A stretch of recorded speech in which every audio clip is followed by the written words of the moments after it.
নাম হলো দুইটা। প্রথম, তার নাম ছিল মুহাম্মদ। দ্বিতীয়, তার নাম হলো আহমদ। মুহাম্মদ এই নামটা তার দাদা রেখেছিলেন।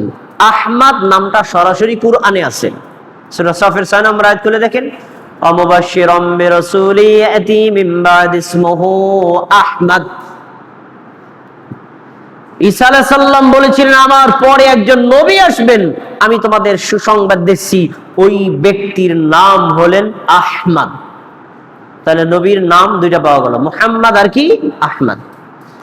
তার আরো বিভিন্ন গুণগত নাম আছে। তার নাম মুদ্দাসসির, তার নাম মুনজির, তার নাম আবুল কাসেম, তার নাম আরো অনেকগুলো নাম তার আছে।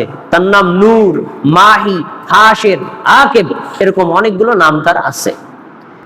তার পিতার নাম আব্দুল্লাহ, তার দাদার নাম আব্দুল মুত্তালিব, তার চাচার নাম আবু তালেব, তার জন্মদাতা মায়ের নাম আমিনা বিনতু ওয়াহাব এবং তার দুধ মা ছিলেন হালিমা বিনতু আবু